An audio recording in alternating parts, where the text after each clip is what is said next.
आप सभी का हार्दिक स्वागत है मेरे YouTube चैनल जिसका नाम है ऑटिज्म एंड माइक्रोब्स। आज इस सीरीज में हम लोग बात करने वाले हैं uropathogens or urinary tract infection. In short it is said to be a UTI। आगे बढ़ने से पहले ये समझ लें कि UTI क्या होता है, क्या क्या उसके लक्षण हो सकते हैं, किस माध्यम से किस तरीके से इसकी जांच हो सकती है, और उसके बाद में कौन कौन से माइक्रोब्स या पैथोजन इसमें संलग्न होते हैं, और अंत में वो हर्ब्स जो आपको इससे निदान दिलवा सकते हैं। तो आइए शुरू करते हैं। First the foremost urinary tract infection. आधुनिक खोजों के द्वारा जो जानकारी मिली है उसके अनुसार यूरिनरी ट्रैक्ट इन्फेक्शन संपूर्ण संसार की समस्त महिलाओं को जीवन में 1 या 2 बार अवश्य होता है। कुछ लोगों को सीवियर सिम्टम्स होते हैं और कुछ को माइनर सिम्टम्स होते हैं। माइनर सिम्टम्स में बहुत ज़्यादा चिंता करने वाली बात नहीं होती है, लेकिन अगर ये प्रोसेस रहता है और काफ़ी समय तक चलता रहता है तब उस अवस्था में ये ज़्यादा समस्या क्रिएट करता है, और यदि इसका उपचार नहीं किया गया तो ये क्रॉनिक किडनी डिजीज़ का भी कारण बनता है। तो सबसे पहले इसके लक्षणों को देखेंगे। तो लक्षणों में यूरिन पास करते समय जलन होना, यूरिन में बहुत ज़्यादा गंदी या बैड स्मेल आना, यूरिन का कलर चेंज होना जो पीला तथा लाल भी हो सकता है। इसके बाद में हम देखेंगे कि इसको हम कैसे पता कर सकते हैं। तो टेस्ट के द्वारा जब हम किसी डॉक्टर के पास जाते हैं तो वो हमें कुछ टेस्ट के लिए कहते हैं। इसमें यूरिन रूटीन और यूरिन माइक्रोस्कोप। इसमें टेस्ट में हमें पता लगता है कि हमारे यूरिन में कुछ ब्लड क्लॉट्स आ रहे हैं, RBC पार्टिकल्स आ रहे हैं, ऑक्सीलेट्स आ रहे हैं, या कोई भी हैवी मेटल्स वगैरह हैं वो आ रहे हैं, या पस सेल्स आ रहे हैं। उसके अनुसार डॉक्टर्स इन रिपोर्ट्स को देखने के बाद में एंटीबायोटिक्स का प्रयोग करते हैं। 6-7 दिन दवा देने के बाद में भी यदि सिम्टम्स नहीं इम्प्रूव होते हैं तब हम लोग आगे बढ़कर एक टेस्ट और कराते हैं जिसका नाम होता है यूरिन कल्चर। ये वो टेस्ट है जिसके द्वारा हमें उस पैथोजन की जानकारी मिलती है जो यूरिनरी ट्रैक्ट इन्फेक्शन या यूरोपैथोजन जो आपकी समस्या का कारण है। संपूर्ण संसार में ज़्यादातर जो यूरिनरी ट्रैक्ट इन्फेक्शंस होते हैं उन यूरोपैथोजेंस में जनरली 5 से 6 प्रकार के मुख्य पैथोजन पाए जाते हैं, जिसमें नंबर 1 पर जो पैथोजन है जिसका नाम है ई कोली और इश्यूरिया कोली।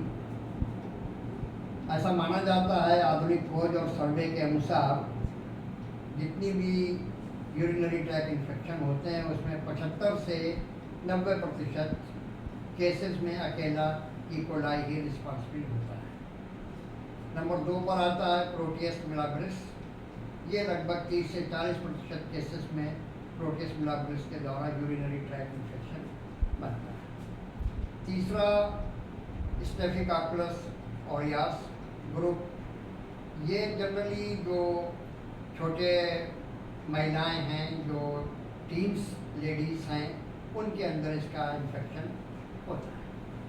नंबर 4 पर जो सबसे ज़्यादा प्रॉब्लम क्रिएटर है दैट इज़ क्लिप्सेला न्यूमोनियाई। इसके बारे में ऐसा कहा जाता है कि ये काफ़ी दिक्कत से कंट्रोल में आता है।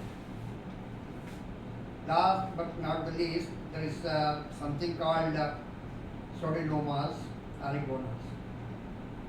ये मुख्य रूप से वो पैथोजन हैं, यूरोपैथोजेंस हैं, जो आपको कहीं ना कहीं किसी न किसी रूप में आपके यूरिनरी ट्रैक्ट इन्फेक्शन का कारण बनते हैं, और अंत में ये आपको कहीं ना कहीं क्रॉनिक किडनी डिजीज की ओर अग्रसर करते हैं। अब देखेंगे इनके निवारण के लिए कि क्या क्या हर्ब्स को हम यूज़ कर सकते हैं। सबसे पहले जो ओल्ड स्कूल प्रैक्टिस रही है उसमें जितनी भी बेरीज हैं, specially the the first and the foremost is cranberry, जिसको भारतवर्ष में हम लोग करौंदे के नाम से भी जानते हैं। इसका एक्सट्रैक्ट या इसका जूस जो है वो, या इसका मदर टिंकर 10 से 20 कतरे दिन में 2-3 बार ले सकते हैं। ये अपने आप में ये 6 के 6 यूरोपैथोजेंस के ऊपर कंट्रोल करता है और आपको सहायता प्रदान करता है। नंबर 2 जो हर्ब है वो है हमारी ब्लूबेरी। ब्लूबेरी भी लगभग क्रैनबेरी के समान ही है। ये भी अपने आप में 5 पैथोजन के ऊपर कंट्रोल करता है। इसका ट्रायल विट्रो में किया गया था, जिससे ये निष्कर्ष निकला कि ये 5 स्ट्रेंस के ऊपर काम करता है। Third one is berberis vulgaris, और there is a chemical in Berberis vulgaris that is called berberine। ये 3 प्रकार की जो हर्ब्स हैं, स्पेशली बर्बेरिन इसमें पाया जाता है, जिसमें बर्बेरिस एक्वाफोलियम, बर्बेरिस वल्गेरिस, बर्बेरिस एस्पा, इन तीनों में बर्बेरिन पाया जाता है, जो कि इन 5 यूरोपैथोजेंस के ऊपर कंट्रोल करके आपको सहायता प्रदान करने का कार्य करता है। इसके अलावा और भी बहुत सारे vitamin, vitamin A, vitamin E, vitamin D जो हैं वो आपको इसमें काफ़ी सहायता करते हैं।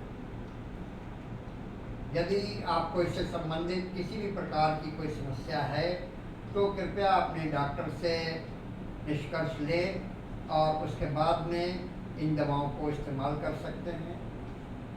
मेरे इस YouTube चैनल को लाइक करें, शेयर करें, सब्सक्राइब करें, क्योंकि हम लोग इसके ऊपर एक सीरीज़ बनाने जा रहे हैं जिसको माइक्रोब्स या पैथोजन जो कि ऑटिज्म और various site of disease including cancer, ASD, ADD वगैरह जितने भी माइक्रोब्स होते हैं उनके ऊपर एक सीरीज़ बना रहे हैं। तो आप लोगों से